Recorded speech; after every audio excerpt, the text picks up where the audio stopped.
les ordinateurs quantiques ne fonctionnent pas. Et pourtant, on nous promet un marché à 1300 milliards de dollars. Bonjour, c'est Dialbox.fr.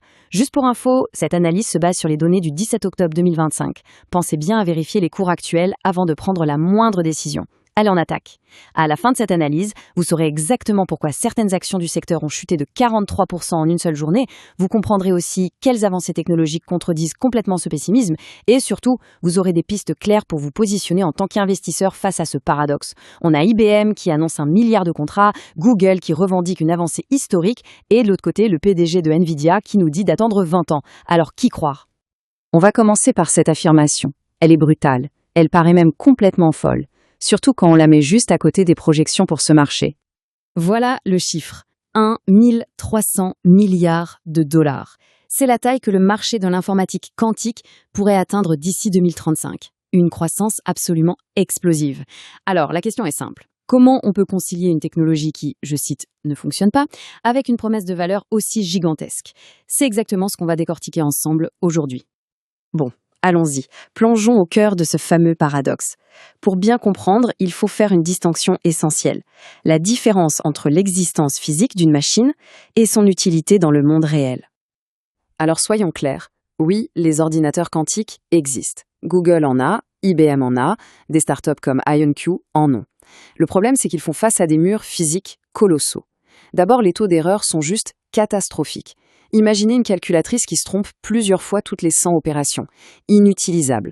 Ensuite, il y a ce qu'on appelle la décohérence. En gros, les qubits, les briques de base du calcul, perdent leur super pouvoir quantique en quelques microsecondes à peine. C'est comme un processeur qui aurait une amnésie toutes les millisecondes. Et pour couronner le tout, il y a la température. Oui, vous avez bien lu. Pour fonctionner, ces puces doivent être refroidies à moins 273 degrés Celsius. C'est littéralement plus froid que le vide de l'espace. Ça demande des frigos qui coûtent des millions et qui sont de véritables usines à gaz. On est très très loin d'une technologie qu'on peut installer dans un data center classique. Et cette dure réalité technique, elle a éclaté au visage de tout le monde le 9 janvier 2025.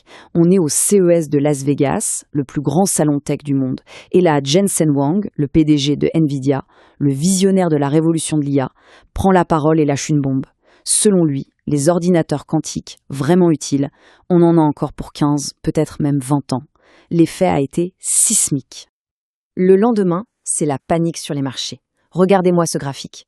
Les actions des spécialistes du secteur s'effondrent littéralement. IonQ, moins 36%, Rigetti Computing, moins 43% en une seule journée. La douche froide est totale. Il faut dire que si le pape de l'IA lui-même n'étroit pas à court terme, difficile de blâmer les investisseurs. Mais l'histoire ne s'arrête pas là. Et c'est là que ça devient fascinant. Parce que quelques semaines à peine avant cette déclaration pessimiste, le secteur venait de vivre une de ses plus grandes révolutions. Alors maintenant, passons aux faits qui racontent une toute autre histoire. Le problème numéro 1, on l'a vu, ce sont les erreurs. La solution théorique, c'est la correction d'erreurs quantiques. L'idée est assez simple sur le papier. On utilise plusieurs qubits physiques un peu fragiles pour en construire un seul qubit logique qui, lui, serait super stable et fiable. C'est un peu comme si vous aviez une équipe de 10 apprentis un peu maladroits qui passent leur temps à vérifier le travail d'un maître artisan pour être sûr que son mur est parfaitement droit. Le problème, c'est que pendant des décennies, cette idée restait théorique. C'était le mur infranchissable. Et la percée, la voilà. Elle vient de Google en décembre 2024. Avec leur processeur baptisé Willow, ils ont prouvé pour la toute première fois que ça marchait. Qu'en ajoutant plus de qubits correcteurs, on réduisait vraiment le taux d'erreur global. Pour reprendre notre image, plus on ajoute d'apprentis pour surveiller, plus le maître artisan devient fiable. C'était le saint graal que tout le monde attendait. La preuve que construire un ordinateur quantique fiable n'est plus un rêve de physicien, mais un simple, entre guillemets, défi d'ingénieur. De son côté, IBM joue une autre partition. Beaucoup plus pragmatique.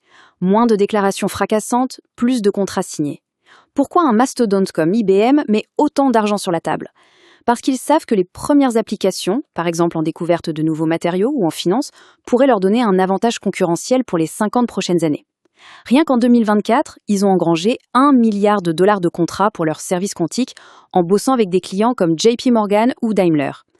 Et leur feuille de route est hyper claire. Un premier système tolérant aux fautes d'ici la fin 2026. Et la France dans tout ça ? Eh bien, on n'est pas en reste, loin de là. On a de vraies pépites, comme Pascal, qui travaille avec une technologie d'atome neutre et qui atteint des performances impressionnantes. 400 qubits avec une fidélité de 99,7%.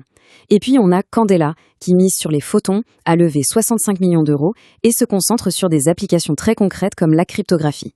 Deux approches différentes, mais très prometteuses. D'ailleurs, si cette analyse vous apporte un peu de clarté, un petit like, ça fait toujours plaisir et ça soutient notre travail. Bien, maintenant que le décor est planté, avec d'un côté un pessimisme de marché assez violent et de l'autre des avancées scientifiques bien réelles, la question qui nous brûle les lèvres, c'est concrètement, on fait quoi ? Comment est-ce qu'on se positionne face à ce chaos apparent ? Voyons ensemble 3 stratégies bien distinctes. Ce tableau résume assez bien les options. Pour un profil prudent, on a IBM. Ce n'est pas un pari pur sur le quantique, ça reste une petite partie de leurs revenus, mais l'avantage, c'est que si le secteur met 20 ans à décoller, IBM sera toujours là. C'est l'option bon père de famille. Au milieu, pour un profil équilibré, il y a l'ETF QT-UM. Ça permet de diversifier sur tout le secteur, des fabricants de puces aux éditeurs de logiciels. On ne met pas tous ses œufs dans le même panier. Et enfin, pour le profil agressif, on a les pure players comme IonQ. Là, le risque est maximal, l'entreprise brûle du cash, mais si leur technologie s'impose, le potentiel de gain peut être de l'ordre de x10, x20. C'est le pari qui tout double. Voilà un peu le panorama. Et ça m'amène à une question que j'ai très envie de vous poser. Partagez vos avis en commentaire, ça m'intéresse vraiment. Est-ce que certains d'entre vous ont déjà une exposition à ce secteur dans leur portefeuille ?